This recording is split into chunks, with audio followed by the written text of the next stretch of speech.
السلام علیکم ورحمۃ اللہ وبرکاتہ۔ عزیز دوستو، امید ہے آپ حضرات خیریت سے ہوں گے۔ آج میں آپ لوگوں کے سامنے ماں کی ممتا، ماں کی قربانیاں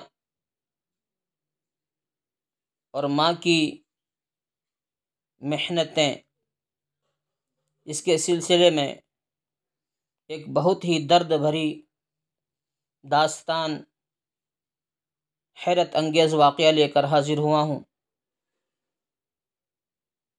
تمہیدی طور پر کچھ باتیں ہیں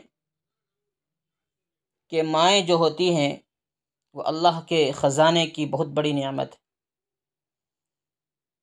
مائیں اپنی جان قربان کر کے بھی اپنے بچے کی حفاظت کرتی ہے۔ مائیں خود بھوکے رہ کر اپنے بچوں کو کھلاتی ہے، ٹھنڈی جگہ پر سو کر گرم جگہ پر اپنے بچے کو سلاتی ہے۔ ماں اپنی تکلیف کا احساس اپنے چہرے پر نہیں لاتی کہ کہیں میرے بچے کو تکلیف نہ ہو جائے۔ مائیں وہ ہوتی ہے، لیکن آج ماؤں کے ساتھ، والدین کے ساتھ برا سلوک کیا جاتا ہے، ان کا دل دکھایا جاتا ہے۔ میرے محترم، واقعہ یوں ہے، ملک چین کے اندر ایک عمارت، ایک بلڈنگ منہدم ہو گئی، گر گئی۔ بہت بڑی عمارت تھی۔ اس کا ملبہ ہٹانے کے لیے حکومت نے عملہ بھیجا۔ ملبے کو ہٹانے کا کام شروع ہوا۔ ملبہ ہٹتا گیا، لاشیں نکلتی گئی۔ کئی دن لگ گئے، مہینے لگ گئے اس کا ملبہ ہٹانے کے لیے، اس لیے کہ بلڈنگ بڑی تھی، بہت بڑی عمارت تھی۔ ملبہ ہٹاتے ہٹاتے ایک عجیب واقعہ پیش آیا۔ کام کرنے والوں نے دیکھا کہ ایک معصوم بچہ ہے جو اپنی ماں سے چمٹا ہوا ہے۔ جب اس کو اٹھایا تو دیکھا کہ بچے کی سانس چل رہی ہے، بچہ زندہ ہے، مگر ماں مر چکی ہے۔ لیکن حیرت کی بات یہ تھی کہ اس ماں کی ایک انگلی زخمی تھی، دانت سے اس انگلی کو کاٹا گیا تھا، اور وہ انگلی اس بچے کے منہ کے اندر تھی۔ شاید آپ لوگوں کو بات سمجھ آ گئی ہوگی کہ کئی دن کے بھوکے پیاسی ماں، جب انہوں نے دیکھا کہ اب میرے سینے میں دودھ نہیں رہا، میرے بچوں کے بھوک کو مٹانے کے لیے میرا دودھ کافی نہیں ہے، دودھ سوکھ چکا ہے،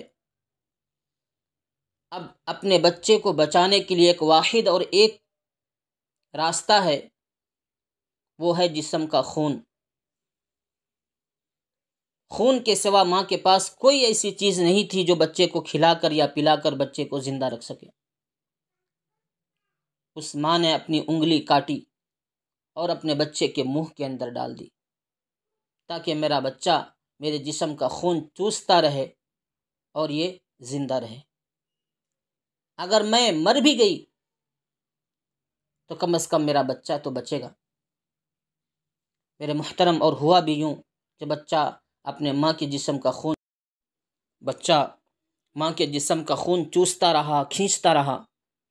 اسے کیا معلوم اس معصوم کو کہ میں ماں کے جسم کا خون نہیں، بلکہ رفتہ رفتہ میری ماں کی زندگی کو ختم کر رہا ہوں، زندگی کو چوس رہا ہوں۔ اس ماں نے اپنی جان کی قربانی دے کر اپنے بچے کی جان بچائی۔ ماں تو چلی گئی دنیا سے، مگر اس کی آنکھوں کا تارا دنیا میں زندہ رہا۔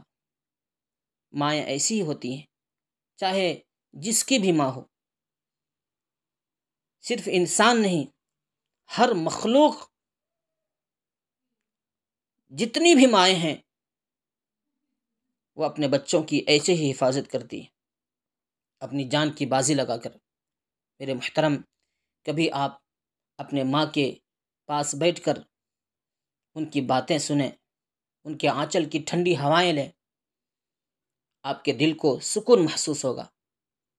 آپ اپنے دل میں اطمینان محسوس کریں گے، دنیا کے سارے غم، پریشانیاں، الجھنیں سب بھول جائیں گے، ان کی دعائیں لینے والے بنیں، ان کی بد دعا لینے سے بچیں۔ ویسے ماں بد دعا تو نہیں دیا کرتی، لیکن کبھی اگر ان کے ہاتھ اٹھ گئے بد دعا کے لیے تو اللہ کا عرش ہل جائے گا۔ میرے محترم، اگر آپ ان کے بد دعا لے لیے تو آپ کی زندگی اجیرن بن جائے گی، مفلس بن جائیں گے آپ، دنیا اور آخرت دونوں جہان میں آپ رسوا اور ذلیل ہوں گے۔ لیکن آپ نے اگر دعا لے لی، ان کو خوش کر دیا، تو آپ سے بڑا خوش نصیب کوئی نہیں، آپ کی زندگی خوشحال ہو جائے گی، آپ عزت و شہرت کی زندگی گزاریں گے۔ اس لیے میرے محترم، جو لوگ ماؤں کو ستاتے ہیں، تکلیف پہنچاتے ہیں، وہ باز آ جائیں، ورنہ میرے محترم دونوں جہان کے اندر آپ کی زندگی تنگ ہو جائے گی۔ اللہ تعالیٰ سے دعا ہے اللہ ہم سب کو عمل کی توفیق عطا فرمائے۔ اور ایک چھوٹی سی گزارش یہ ہے میرے محترم کہ اس چینل کو سبسکرائب کریں، شیئر کریں، بیل آئیکن دبا دیں، تاکہ آپ کی چھوٹی سی قربانی ہو سکتا ہے میرے لیے یا دوسروں کے لیے نفع بخش ہو جائے۔ اللہ ہم سب کو، ساری امت کو اپنے والدین کی خدمت کرنے کی، فرما برداری کرنے کی توفیق عطا فرمائے۔ وآخر دعوانا ان الحمد للہ رب العالمین۔